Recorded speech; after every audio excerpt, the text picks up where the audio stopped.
नमस्ते, good morning, good afternoon, good evening. सभी आशा बहनों को मेरा नमस्ते। मैं निर्मला सेन, आशा सेवनी संगठन राजस्थान से। जैसा कि मैंने आपको पीडीएफ भेज दिया है, उसमें क्लियर नहीं नज़र आ रहा है तो मैं आपको वीडियो के ज़रिए बता देती हूँ।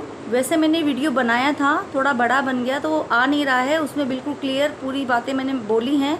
लेकिन अभी मैं सिर्फ आपको शॉर्ट में बताना चाहती हूँ कि उसमें मैंने क्या बोला था और इसमें क्या लिखा हुआ है। सिर्फ ओनली शॉर्ट में बताऊँगी।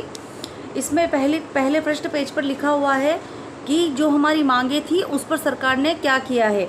आशा सहयोगिनी नियमितीकरण राज्यकर्मी बनाया जाए, हमने यही कहा था। तो उसके निष्कर्ष में सरकार ने लिखा है कि आशा सहयोगिनी स्वैच्छिक कार्य पद पर कार्य करती है या स्वतंत्र है और इनके ऊपर ये नियम लागू नहीं होता है। दूसरी बात, आशा को न्यूनतम मजदूरी 18,000 दी जाए। इसमें भी सरकार ने ये लिखा हुआ है इसमें कि इसको इनको 2700 रुपये दिया जा रहा है और 100% हिस्सा राज्य सरकार पर निर्धारित है एवं 10% की इन पर बढ़ोतरी घोषणा की जा चुकी है। 30 अप्रैल 2000 परिशिष्ट 1 के द्वारा मानदेय वृद्धि की गई 2,970 रुपये। तीसरी बात, आशा सेवनियों को श्रमिक एक्ट कुशल कार्य का लाभ दिया जाए। तो इनमें भी इन्होंने यही लिखा है कि ये एक स्वैच्छिक पद पर कार्य करती हैं और इन पर ये नियम लागू नहीं होता है। और दूसरी बात उन्होंने लिखी कि एएनएम के कोर्स में 10% वृद्धि की जाए। तो उन्होंने एएनएम के कोर्स पर आंगनबाड़ी कार्यकर्ता पर 5%, आशा सहयोगिनियों को 10% वृद्धि कर दी गई है। और चिकित्सा एवं स्वास्थ्य विभाग में एएनएम का दर्जा दिया जाए, तो उन्होंने 10% पद आरक्षित कर दिए हैं। और आशा सहयोगिनियों को पद पर रहते हुए बीएड बीएसटीसी इसके लिए हमने कहा था, लेकिन उसके लिए ये नियम लागू नहीं है। सिर्फ स्वास्थ्य विभाग की जो प्रशिक्षण है वो ही लागू हैं। उसके रहते हुए उनका पद रिक्त रखा जाएगा। आशा सहयोगिनियों को एक विभाग में किया जाए, ये मांग हम लोगों ने रखी थी। सभी को पता है, अधिकतर पहले शुरू में सबकी मांग यही थी। तो उन्होंने कहा है कि आशा सहयोगिनियों को मानदेय एवं इंसेंटिव पर कार्य किया जा रहा है और भविष्य में कुछ दिनों बाद आशा सहयोगिनियों को एक ही विभाग में हस्तांतरित किया जाएगा। उसके लिए चर्चा चल रही है। ये संगठन का नहीं, ये सरकार का फैसला है जो उन्होंने किया है। चर्चा चल रही है और सही भी है। आप सोचिए, जिस तरह से हम 2 जगह रहते हैं तो ना तो हमारा उधर से कुछ होगा ना उधर से कुछ होगा। मकान को ही लेकर रह लीजिए कि अगर हम किसी एक ही मकान में निश्चित तौर पर रहते हैं, कभी फिर दूसरे में चले जाते हैं, कभी उसमें, तो हमें एक ही मकान का पट्टा मिलेगा। उसी तरह से इसमें भी हमें एक विभाग में रहकर काम करेंगे तो हमारा रास्ता बनेगा। आशा सुपरवाइजर के रिक्त पदों पर पदोन्नति की जाए। अगर भविष्य में आशा फैसिलिटेटर की भर्ती निकलती है तो उसमें आशा सहयोगिनी को ही लिया जाएगा। आंगनबाड़ी केंद्र पर कार्यकर्ता का पद रिक्त रहता है तो उस आंगनबाड़ी केंद्र पर आशा को ही लिया जाएगा। ये सबसे बड़ी खुशी की बात है, क्योंकि कहीं जगह पर आंगनबाड़ी कार्यकर्ता के पद रिक्त हो गए तो वहाँ पर आशा का कोई रोल नहीं होता है। लेकिन अब ऐसा नहीं होगा। जिस आंगनबाड़ी पर कार्यकर्ता का पद रिक्त होता है, वजह कुछ भी हो, तो वहाँ पर उसी आशा को लिया जाएगा योग्यता के अनुसार। आशा सहयोगिनियों को कार्य स्पष्ट निर्धारण के लिए, आशा सहयोगिनियाँ के कार्य के लिए स्वास्थ्य विभाग और महिला बाल विकास 2 विभाग का काम करती है, जिसको लेकर के कार्यकर्ता और आशाओं के बीच में थोड़ा कुछ भी समझ लीजिए, तो उसको लेकर के सरल जॉब चार्ट बना दिया गया है। कुछ दिनों में पारित हो जाएगा। लेकिन उसके लिए हमें क्या क्या काम करने हैं, महिला बाल विकास के, स्वास्थ्य विभाग के, ये भी उन्होंने लिख कर बता दिया है कि हमें क्या क्या काम करने हैं। मैं सिर्फ शॉर्ट में बताऊंगी। पहले काम की बात कर लेते हैं कि हमें क्या क्या काम करना है। हमें महिला बाल विकास के क्या काम करने हैं वो मैं बताती हूँ आपको। ग्राम स्वास्थ्य स्वच्छ, इसमें पूरा पढ़ूंगी, टाइम लगेगा। राज्य में वर्ष 2005 से समेकित बाल विकास द्वारा घर घर जाकर सर्वे करने वाली सहयोगिनी का नवीन पद सृजन किया गया था 2005 व 6 में राष्ट्रीय ग्रामीण स्वास्थ्य मिशन द्वारा, जिसके तहत उद्देश्यों को, समान उद्देश्यों को एवं एक नवीन पद सृजन किया गया था आशा सहयोगिनी के रूप में। आशा सहयोगिनियों का कार्य का दोहराव चिकित्सा विभाग द्वारा आईसीडी संयुक्त बैठक कर नवीन जॉब चार्ट तैयार किया गया है। आशा सहयोगिनी की ओर से प्रतिमाह मानदेय का भुगतान किया जाता है। 100% आशा सहयोगिनी द्वारा संपादित किए वाले कार्य निम्न अनुसार है। महिला एवं बाल विकास के अंतर्गत आशा सहयोगिनी द्वारा किए जाने वाले कार्य, महिला एवं बाल विकास विभाग में आशा सहयोगिनी को क्या काम करना है वो आप ध्यान से सुन लीजिए। ग्राम स्वास्थ्य स्वच्छता पोषण दिवस, उस दिन हमें आंगनबाड़ी पर रहना है। मातृ शिशु पोषण दिवस, उस दिन भी हमें आंगनबाड़ी पर रहना है। पोषण अभियान के अंतर्गत 5 समुदाय आधारित गर्भावस्था परामर्श दिवस, गोद भराई, अन्नप्राशन, सुपोषण, जन स्वास्थ्य संदेश दिवस, आंगनबाड़ी का प्रवेशोत्सव। इन दिवस पर जब भी आंगनबाड़ी कार्यकर्ता ये दिवस मनाती हैं, हमें वहाँ उपस्थित रहना है। पूरक पोषण के दिन हमें उपस्थित रहना है। आंगनबाड़ी मातृ विकास समिति की बैठक के दिन हमें वहाँ रहना है। अभिभावक आंगनबाड़ी कार्यकर्ता बैठक जो हर अमावस्या को होती है, उस दिन हमें वहाँ रहना है। इसके अतिरिक्त माह में किसी भी दिन एक ही तिथि को आयोजित होते हैं। मतलब कि कभी कभी ये कार्यक्रम, हमारे जो कार्यक्रम होते हैं स्वास्थ्य विभाग के, दोनों को मिलाकर एक तिथि को भी हो जाते हैं, तो वो भी ठीक है। और अलग अलग दिन भी होते हैं तो हमें उपस्थित रहना है। ऐसा नहीं है कि हम यहाँ नहीं रुकेंगे, लेकिन अब ऐसा कोई पाबंद नहीं है कि आप लगातार 30 दिन तक ही आंगनबाड़ी पर जाओगे या आप पर किसी तरह का पाबंद होगा। आप अपना काम जिस तरह से करते आओ कर सकते हो। अधिकतर होता यह है कि आशा सहयोगिनी अगर फील्ड में निकल जाती है या फिर हॉस्पिटल चली जाती है तो पीछे से एब्सेंट लगा दी जाती है। ऐसा नहीं होगा। और चिकित्सा एवं स्वास्थ्य विभाग द्वारा विभिन्न स्वास्थ्य टीकाकरण एवं सर्वेक्षण संबंधी कार्य 9 से, ये जो पहले बताए वो महिला बाल विकास के काम थे, और अब जो बता रही हूँ स्वास्थ्य विभाग के काम है, ये हमें करने हैं। पहला है विटामिन ए, जो हम कर रहे हैं। 10 से 19 साल तक की लड़कियों को डिवर्मिंग दवाई देना, वो भी हम कर रहे हैं। 10 से 19 साल तक के बच्चे स्कूल नहीं जाने वाली गोली देते हैं, वो भी हम कर रहे हैं।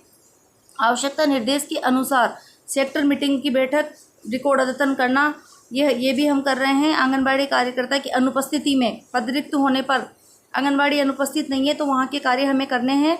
और किसी अधिकारी द्वारा उपरांत भ्रमण की स्थिति में उपस्थित सूचना दे, अगर हम कहीं चले जाते हैं तो हमें उपस्थिति देनी है। कि कहने का मतलब है किसी अधिकारी द्वारा पूर्व सूचना, अगर हम कहीं भी जाते हैं तो हमें पहले सूचना करके जाना होगा। विभाग या राज्य सरकार द्वारा कोई भी कार्य बैठक चलाए जाने की, अगर किसी भी प्रकार की बैठक होती है या वीसी हो, किसी भी तरह की हो, हमें उपस्थित रहना है। चिकित्सा एवं स्वास्थ्य विभाग के कल्याण मिशन अंतर्गत आशा सहयोगिनी द्वारा संपादित किए वाले कार्यों का विवरण। प्रत्येक माह मार्च के महीने में सर्वे हम जो करते हैं, गर्भवती महिलाओं का पंजीकरण करवाना, जनसंख्या नियंत्रण हेतु मतलब नसबंदी राष्ट्रीय कार्यक्रम के अंतर्गत डीपीटी बूस्टर टीकाकरण, पूर्ण टीकाकरण आ गया इसमें। शिक्षा स्वास्थ्य के कार्यक्रम में HBNC, प्रसव पश्चात गृह भ्रमण HBNC का काम हम कर रहे हैं। प्रत्येक वस्तु, कहने का मतलब ये है इसमें वो सभी काम है जो क्लेम फॉर्म में 25 या 23 गतिविधियां हैं अपनी, वो पूरी हमें कंप्लीट करनी है। ये तो स्वास्थ्य विभाग के काम है और महिला बाल विकास के काम वो है। इसके अलावा एक इम्पोर्टेंट है, वो मैं बता देती हूँ। जिन आशाओं का ANM में सिलेक्शन हुआ है उन्हें बहुत बहुत बहुत सारी बधाई, और उनके लिए बहुत अच्छी बात लिखी है, आदेश है इसमें।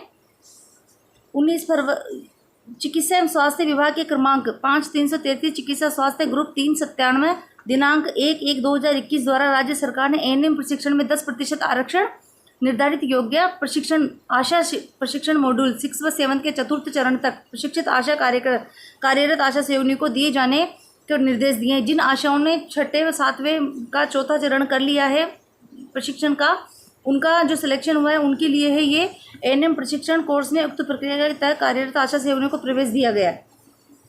पहली बात, ANM प्रशिक्षण के चयनित अवधि में आशा सहयोगिनी का पद रिक्त रहेगा। पहले ऐसा होता था कि उन्हें नौकरी से रिजाइन देना होता था और उसके बाद में वो कहीं के नहीं रहती थी। अब ऐसा नहीं होगा, जब तक वो उसका प्रशिक्षण रहेगा वो पद रिक्त रहेगा। उसके बाद प्रशिक्षण उपरांत पूर्ण करने के पश्चात तुरंत प्रभाव से आंगनबाड़ी का कार्य संभाल लेगी। जैसे प्रशिक्षण कंप्लीट होगा वो अपना काम वापस से संभाल लेगी। चिकित्सा एवं स्वास्थ्य द्वारा आशा सहयोगिनी को वार्षिक बीमा योजना के तहत दी जाने वाली भुगतान समय पर दी जाने वाले परिलाभ प्रशिक्षण के दौरान देने होंगे। जो बीमा की राशि होती थी वो प्रशिक्षण के दौरान नहीं दी जाएगी। प्रशिक्षण के में जाने हेतु कार्य मुक्त आदेश विभागों में सक्षम अधिकारी, मतलब दोनों विभाग के हस्ताक्षर होंगे। प्रशिक्षण में कार्य मुक्त आदेश दोनों विभाग के अधिकारी, अधिकतर होता है कि अगर हमें जब भी ज़रूरत पड़ती है दोनों विभाग के सिग्नेचर की तो कोई नहीं करता है, लेकिन अब ऐसा नहीं होगा, दोनों विभाग को हस्ताक्षर होंगे।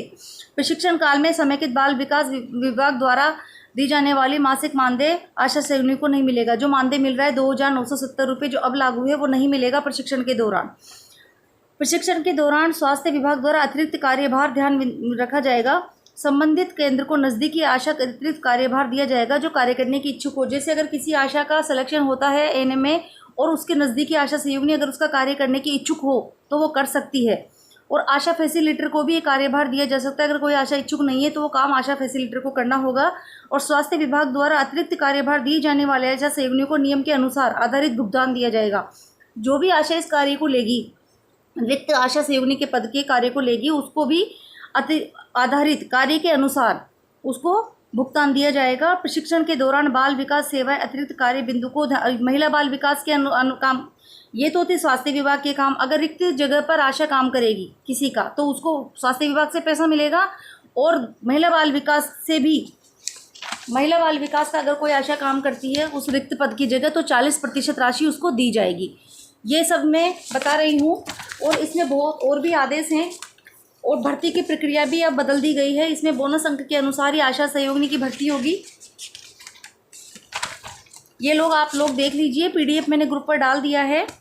और हम सब आशा बहनों को एक साथ मिलकर शांतिपूर्वक थोड़ा धैर्य रखें। सब काम एक साथ नहीं होता है, धीरे धीरे होता है। और हम लोगों ने ये पहला काम किया है, मेरे लिए तो ये बहुत बड़ा काम है।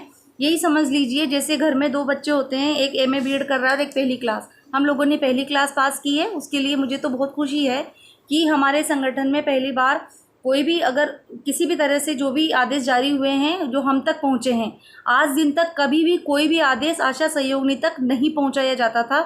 हमें सिर्फ ऑर्डर दिया जाता था कि आपके लिए ये आदेश आया है, आप काम करिए। लेकिन पहली बार हमारे हाथों में आदेश आया है, हमें पता चला है कि हमारे काम क्या है। इसलिए सभी आशा बहनें इस चीज़ को तो दिमाग से निकाल दें कि संगठन में ऐसा किसने बना दिया, क्यों बना दिया। संगठन तो हमेशा रहेगा। हो सकता है मैं ना रहूं, लेकिन संगठन हमेशा रहेगा और ये संगठन आशाओं को ही चलाना है। धन्यवाद। Thank you.